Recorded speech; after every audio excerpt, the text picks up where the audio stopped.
Hello everyone. Today I am going to share my experience about distant teaching and learning.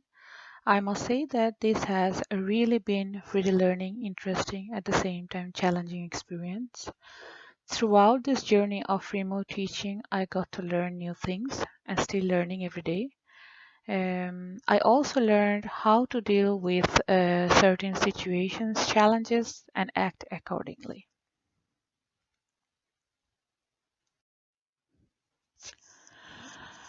So today I will focus on some platforms and tools I have been using in remote teaching. We teachers in my institution have been researching on which platform we or which platforms we can use to make learning easier and effective for students in the form of distance learning. So we use a combination of several platforms, tools for students in our daily teaching. These tools are Google Classroom, Google Meet, Google Forms, Google Drives, and exam.net. I will touch upon some of those very briefly since I don't have a lot of time left. I will start by talking about Google Classroom. We use these for publishing announcements, uploading assignments, videos, etc. For example, I start off my day with publishing an announcement regarding the lesson together with Google Meet link to join the lesson. Sometimes I upload video lesson YouTube link and ask my students to watch those before joining me in video lesson so that they have the background and pre-knowledge as to what I am going to talk about in that lesson. And after the lesson, I upload homeworks or daily tasks for students in Google Classroom so that they need to submit that on that day. So for me, Google Classroom is at the root of all communication with my students. Now I will talk briefly about Google Meet, a video platform. Meet is a platform by Google where, as a teacher, you can create a classroom and send that classroom link, for example, through Google Classroom to your students, and they can join in by clicking on that link. We, the teachers, have been using it since we started remote teaching, and it has been working pretty well, I must say. And it is very convenient to use, and you can have virtual lesson with and without video, and you can share your screen and also play audio. This is a new feature Google Meet has added. Uh, Play your video if you want to practice listening skill with the students. And you can have the control at your hands. How many times you will play the listening for the students during an exam situation.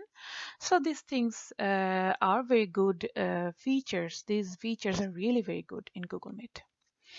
Now I'll talk about exam.net, which is a very good thing that we have discovered as a teacher or as teachers in our institution. From the very beginning, we have been discussing on how to test students in testing situation from distance. And this is a very unique and effective platform if you, as a teacher, is looking for a solution, online solution for testing situation through ensuring the aspects of plagiarism at a certain extent. What I mean is that one really can't stop students from cheating if they want to really do that from distance. But this website stops students from consulting other websites during the exam time. First, a teacher creates an exam in exam.net, then a key for the exam is generated, and the teacher can give the key to the student in a video lesson, and students must have videos on. So what the student do is that first students join through Google Meet in a video lesson, so the videos must be on, and the teacher give the students the key so that once they get the key, they join in, they go to exam.net and use the key and join in the exam. But what the teacher does is that the teacher keeps monitoring the students through videos, so that the student is really looking directly onto the screen. Once the students join in the platform, this platform locks the apparently this platform locks apparently all the other tabs. I mean, it locks everything, and just exam.net screen is opened, and this screen is on and can be used, and not anything else.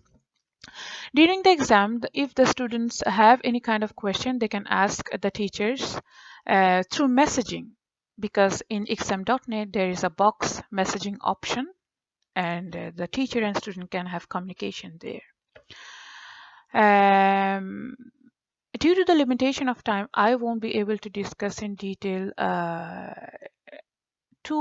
next two slides of mine, which is teacher and students' perspective in remote teaching and learning. But I will touch very shortly, briefly, upon those two aspects.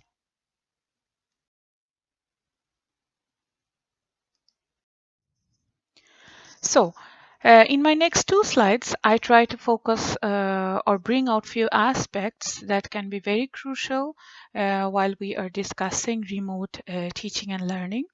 But since I don't have that much time left, I will not go in detail to these points. But I can say in short that if we are discussing remote teaching and learning, we need to think from two different perspectives. For example, as teachers, we need to have proper planning. We need to have patience, since we need to discuss or we need to explain this whole idea of remote teaching to our students a lot of times, because these things are very new to us. Students are not used to with these things. So as teachers, we need to have patience, proper planning, and clear instruction. I think this is also a very important thing. And as students, I think that students, what has been very challenging for all my students is that they thought that this is a very difficult situation because they cannot meet the teachers in, in the classroom. This has made their lives very difficult, their whole teaching thing, whole learning thing very difficult, since they have to take a lot of responsibilities by themselves. They have to be very self-dependent and also do things from distance, and also need to understand a lot of things by themselves. And that's why I think that a good communication between students and teachers is very important in this case.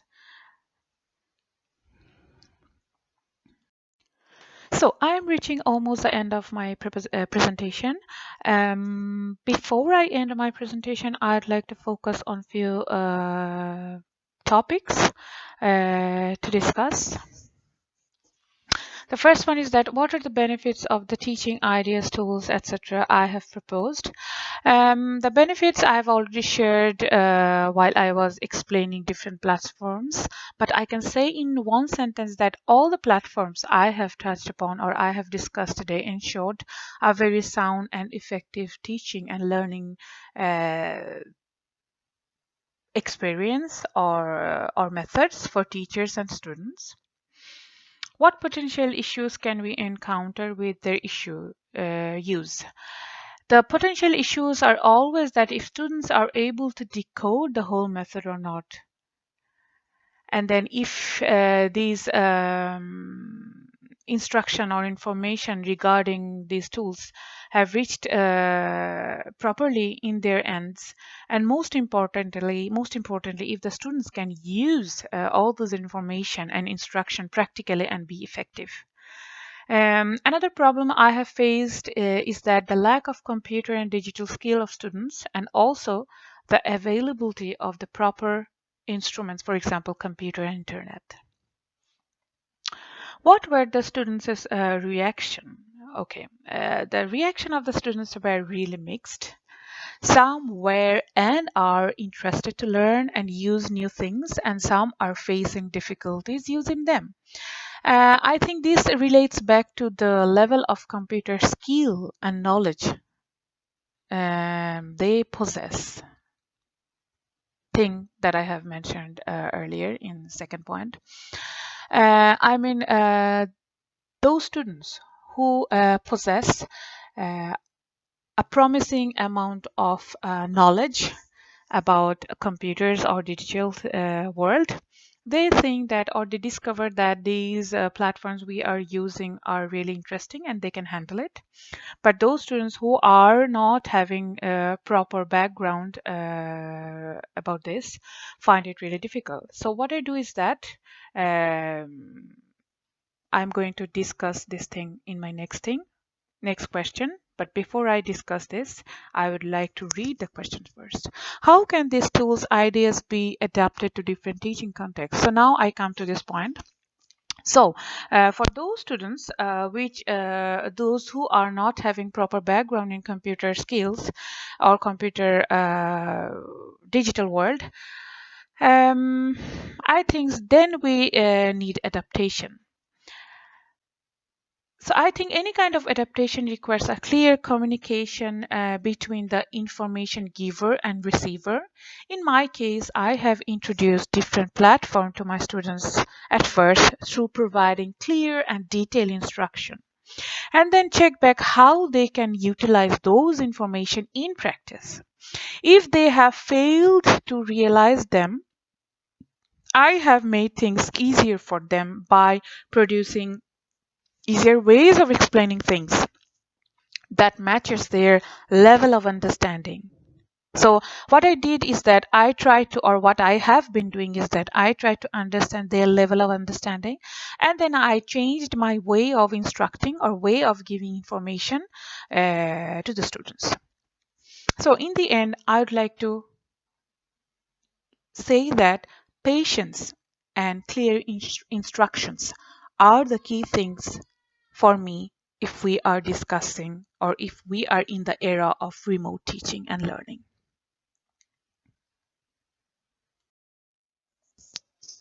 So in the end, I'd like to thank all of you for having the patience for listening to me and for giving me the opportunity to talk and share my experiences of remote teaching and learning.